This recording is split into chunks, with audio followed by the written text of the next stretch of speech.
আজকে আমাদের বিষয় মহাকর্ষ বা গ্র্যাভিটেশন।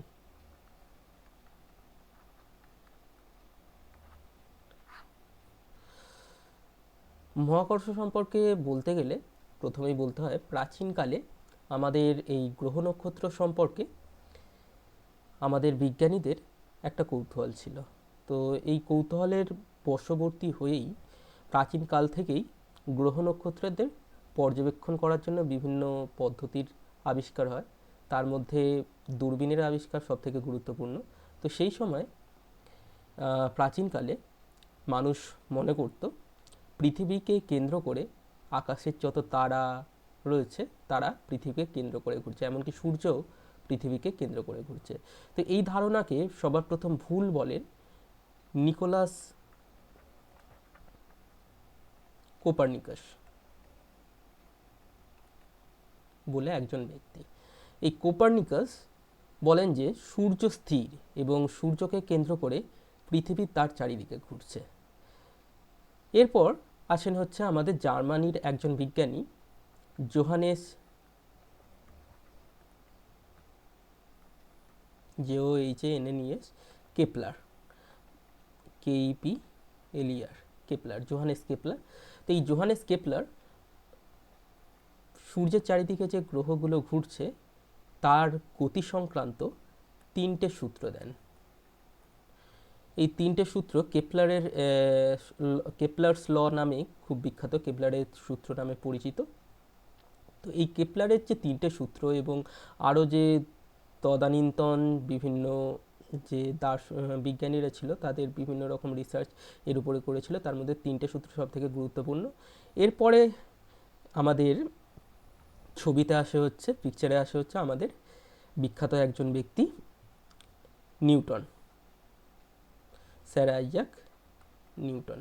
তো নিউটন কি করেন?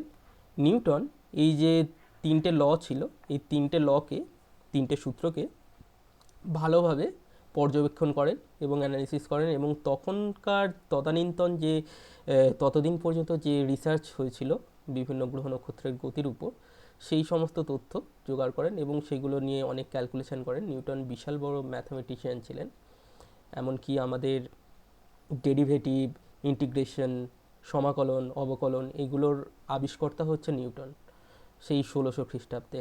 তখন নিউটন আবিষ্কার করে গেছিলো, সেগুলো আমরা এখনও পড়ছি। তো নিউটন এই যে সূত্রগুলো ছিল, এই গ্রহ নক্ষত্রের গতি সংক্রান্ত যে সূত্র, সেইগুলোকে পর্যবেক্ষণ করেন এবং সেগুলো থেকে বিভিন্ন বিশ্লেষণ করে তিনি পৃথিবী আর সূর্যকে পৃথিবী আর সূর্য নয়, সূর্যের চারিদিকে যে গ্রহগুলো রয়েছে তাদের মধ্যে যে আকর্ষণ বল, সেই আকর্ষণ বলের কে তিনি ব্যাখ্যা করতে সক্ষম হন। এবং ব্যাখ্যা করার পর শুধুমাত্র ব্যাখ্যা করেই ক্ষান্ত হননি, তিনি এই বলটাকে কিভাবে বার করা যায়, কিভাবে আমরা ক্যালকুলেট করতে পারি, সেটারও সূত্র দিয়ে যান। এবং তিনি বলেন শুধুমাত্র গ্রহ নক্ষত্র নয়, মহাবিশ্বের যে কোনো দুটো বস্তুর মধ্যে এই বলটা কাজ করে, এই আকর্ষণ বলটা কাজ করে। এবং এই যে বলটা, এই বলটাকেই নাম দেন হচ্ছে আমাদের গ্র্যাভিটেশন, GRAVITATION, গ্র্যাভিটেশন বা মহাকর্ষ।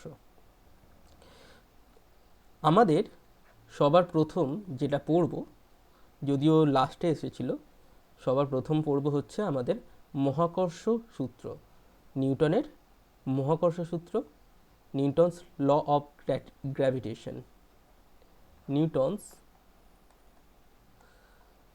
ল অফ গ্র্যাভিটেশন। তো নিউটন ল অফ গ্র্যাভিটেশন কি বলছে? নিউটন ল অফ গ্র্যাভিটেশন বলছে মহাবিশ্বের যে কোনো দুটো বস্তু পরস্পরকে আকর্ষণ করবে এবং সেই আকর্ষণ বলটা সরলরেখা বরাবর হবে। অর্থাৎ M1 M2 দুটো বস্তু পরস্পরকে একটা সরলরেখা বরাবর আকর্ষণ করবে এবং এদের মধ্যবর্তী যে দূরত্ব, এই আকর্ষণ বলটা এদের মধ্যবর্তী দূরত্বের বর্গের ব্যস্তানুপাতিক হবে। অর্থাৎ M1 M2 দুটো বস্তুর মধ্যে যদি মহাকর্ষ বল এফ হয় তাহলে বলছে এ প্রপোর্শনাল টু 1/r², এবং ওই যে দুটো বস্তু রয়েছে ওই দুটো বস্তুর ভরের গুণফলের সমানুপাতিক হবে এফটা, এ প্রপোর্শনাল টু m1 m2। তাহলে এটাকে আমরা লিখতে পারি এ proportional to m1 m2 by r²। এখানে একটা সমানুপাতিক ধ্রুবক আনা হয়, সেই সমানুপাতিক ধ্রুবকটাকে বলা হয়েছে গ্র্যাভিটেশনাল ইউনিভার্সাল গ্র্যাভিটেশনাল কনস্ট্যান্ট বা সার্বজনীন মহাকর্ষীয় ধ্রুবক জি, জি m1 m2 বাই r²। আমি এখানে শুধুমাত্র গাণিতিক রূপটা দেখালাম।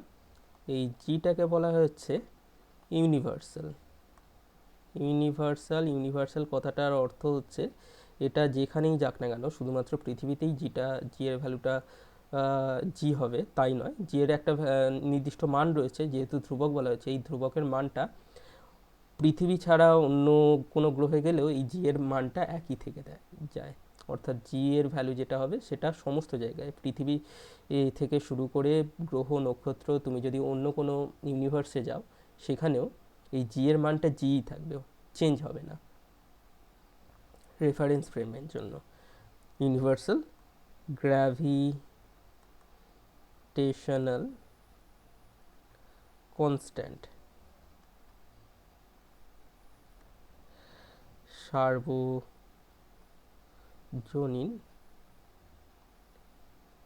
মহাকর্ষীয় ধ্রুবক।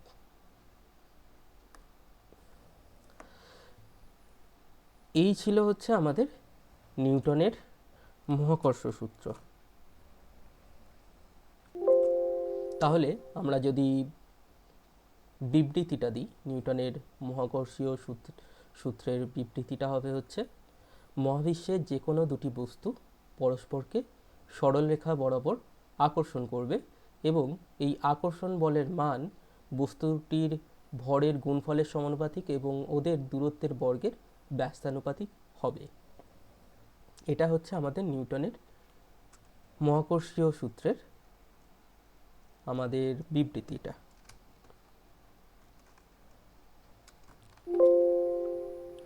এরপর আমরা যেটা আসবো সব থেকে গুরুত্বপূর্ণ, সার্বজনীন মহাকর্ষীয় ধ্রুবক। অর্থাৎ আমরা যে জি এর ভ্যালুটা পেলাম, এই জি, তো জিটাকে কিভাবে আমরা ডিফাইন করব? জি ইকাল টু আমরা লিখতে পারি F by m1 m2 r²। এখন আমরা যদি m1 ইকাল টু 1 নিই, m2 ইজ ইকাল টু 1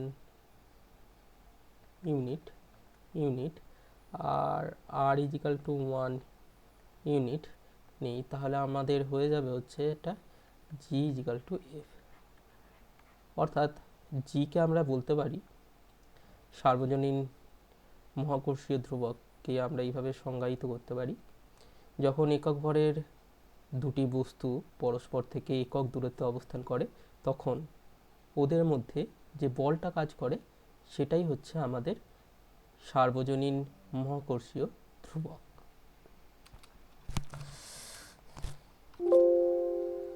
এখন জি এর একক কি হবে? জি এর একক এটা সমান হবে হচ্ছে আমাদের এফ এর একক গণিত আর এর একক স্কোয়ার বাই হচ্ছে ভরের একক, এটাও স্কোয়ার হবে কারণ m1 m2 দুটোই তো ভর।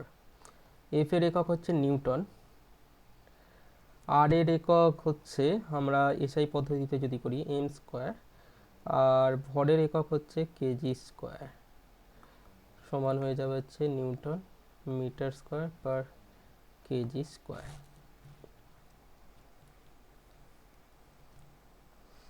এটা হলো হচ্ছে আমাদের এসআইতে, এসআইতে, তাহলে সিজিএসে কত হবে? সিজিএসে হয়ে যাবে হচ্ছে সিজিএসে হয়ে যাবে হচ্ছে জি এর একক,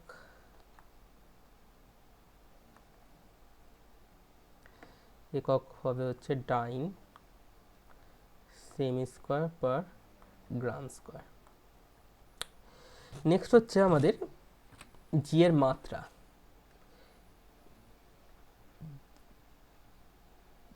জি এর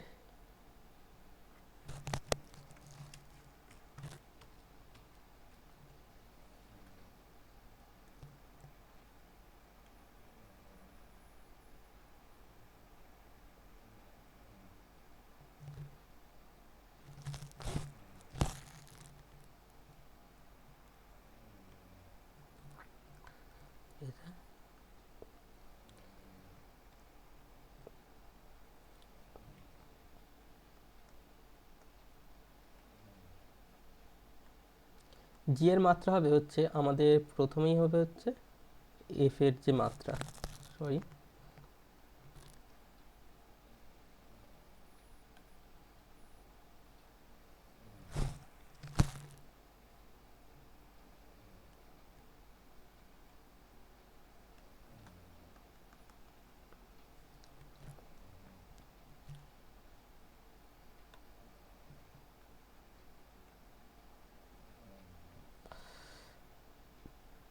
উপরে হবে হচ্ছে আমাদের এফ এর মাত্রা, আর হবে হচ্ছে আর এর মাত্রা স্কোয়ার, আর নিচে হবে হচ্ছে এম এর মাত্রা স্কোয়ার। এফ এর মাত্রা মানে হচ্ছে M L T to the power -2, দূরত্বের হচ্ছে এল স্কোয়ার হয়ে যাবে, নিচে হয়ে যাবে হচ্ছে এম স্কোয়ার। ওকে, এম স্কোয়ার যখন উপরে চলে যাবে আলটিমেটলি হয়ে যাবে হচ্ছে এম ইনভার্স, আর এলটা হয়ে যাবে হচ্ছে এল cube R T to the power -2। তাহলে আমাদের মাত্রাটা হয়ে যাচ্ছে M inverse L cube T to the power -3 G এর মাত্রা। এটা গুরুত্বপূর্ণ, এটা অনেক সময় আমাদের মাল্টিপল চয়েস প্রশ্নতে জি এর মাত্রাটা চায়। জি মানে হচ্ছে ইউনিভার্সাল গ্র্যাভিটেশনাল কনস্ট্যান্ট বা গ্র্যাভিটেশনাল কনস্ট্যান্ট, মহাকর্ষীয় ধ্রুবকের মাত্রা অনেক সময় জানতে চাওয়া হয়। মাত্রাটা হবে হচ্ছে m-1 m to the power -1 L cube T to the power -2। এবার এটাকে আমরা তো ধ্রুবক বলছি, তো ধ্রুবকের একটা নির্দিষ্ট মান রয়েছে, তো এই ধ্রুবকের মানটা কত? জি এর যে মানটা হয় সেটা ধ্রুবক, এই মানটা হচ্ছে 6.67 into 10 to the power -11, 10 to the power -11 newton metre square per KG square, বা 6.67 into 10 to the power -8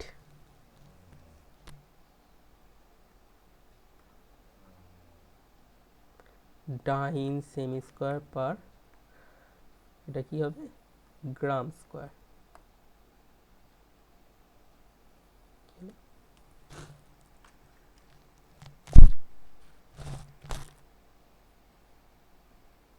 gram square.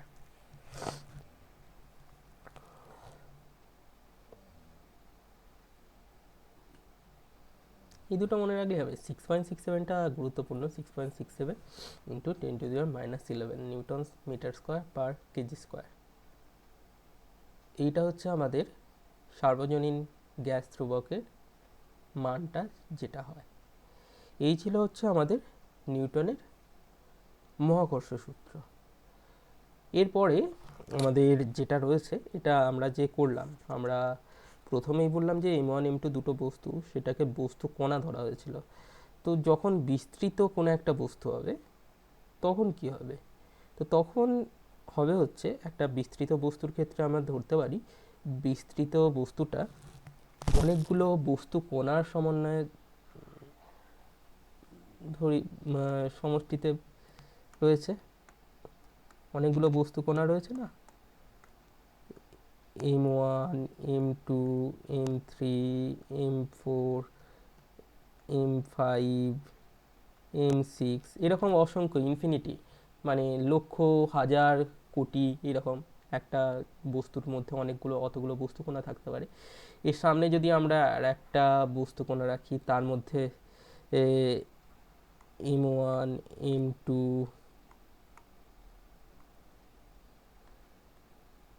M3, M4,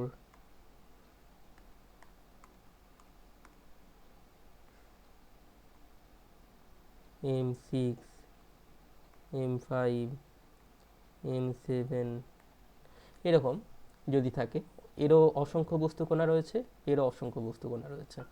তো তখন আমরা মহাকর্ষ সূত্রটাকে কীভাবে করব? তখন করার উপায় হচ্ছে, এই M1, এই প্রথম বস্তুটা, এটা হচ্ছে আমাদের 1 নম্বর বস্তু, এটা হচ্ছে আমাদের 2 নম্বর বস্তু। তো এই 1 নম্বর বস্তুর যতগুলো বস্তুকণা রয়েছে, সেই সমস্ত বস্তুকণার এবং 2 নম্বর বস্তুতে যতগুলো বস্তুকণা রয়েছে, সেই সমস্ত বস্তুকণার পরস্পরের মধ্যে যে আকর্ষণ বলটা হয়, সেই আকর্ষণ বলটাকে আমাদের বার করতে হবে। এবং সেই আকর্ষণ বল বার করার পর সেই আকর্ষণ বলগুলোর ভেক্টর যোগ করতে হবে। এটা অত্যন্ত জটিল একটা প্রক্রিয়া, এবং সাধারণত এই প্রক্রিয়াকে কোনোভাবেই প্রয়োগ করা হয় না যতক্ষণ না ফিগার দুটো একটা সিমেট্রিক্যাল ফিগার বলতে একটা সার্কেল বা একটা গোলক, একটা রেক্টাঙ্গেল, এরকম কোনো ফিগার হয়। তা না হলে সাধারণত রেগুলার এই সাধারণত এই পদ্ধতিটা ব্যবহার করা হয় না। তাহলে মহাকর্ষ বল যে আমরা বলছি পৃথিবী এবং সূর্যের মধ্যে কাজ করছে, আমরা তো জানি সূর্য বিশাল আকৃতির হয়, পৃথিবীও বিশাল একটা আকার। তাহলে এই যে বিস্তৃত দুটো বস্তু, তাহলে এর মধ্যে আকর্ষণ বল বার করার জন্য আমরা মহাকর্ষ সূত্র কিভাবে প্রয়োগ করব? তো এখানে করা কি হয়, বলা হচ্ছে বস্তু দুটোর আকার যাই হোক না কেন, সেটা বড় হোক বা ছোট হোক, ঠিক আছে, বড় হোক বা ছোট হোক, যদি তাদের মধ্যবর্তী দূরত্বটা, ওদের যে আকৃতি, ওদের যে সাইজ, তার তুলনায় অনেক বেশি হয়। পৃথিবী আর সূর্যের মধ্যে দূরত্ব প্রায় হচ্ছে 15 কোটি, সেখানে 15 কোটি কিমি। সেখানে পৃথিবীর ব্যাসার্ধ হচ্ছে 3600 কিমি, লাখেও যাচ্ছে না। আর সূর্যের বড় জোর লাখে যেতে পারে। তো সেই তুলনায় পৃথিবী এবং সূর্যের বোধহয় 6400 কত, আমার ঠিক মনে পড়ছে না, ওই হাজারের মধ্যেই থাকে, লাখেতেও যায় না।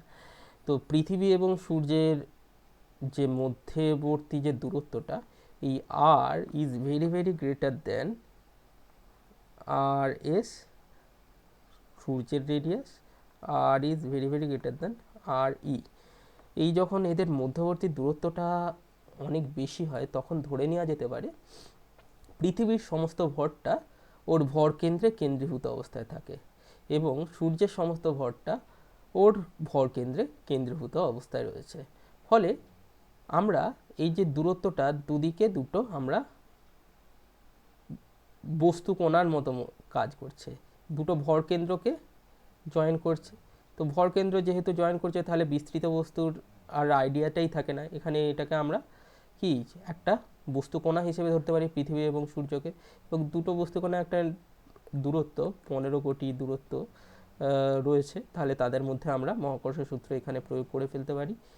M S M E by হচ্ছে আর স্কোয়ার জি, এইটা হয়ে গেল। তখন আমরা এখানে মহাকর্ষ সূত্রটাকে প্রয়োগ করতে পারি। তাহলে কি হবে, দুটি বিস্তৃত বস্তুর আকার যতই বড় হোক না কেন, তাদের পারস্পরিক দূরত্ব যদি ওই আকারের তুলনায় খুব বেশি হয়, তাহলে ধরে নেওয়া চলে যে প্রতিটি বস্তুর সমগ্র ভর তার ভর কেন্দ্রে অবস্থিত।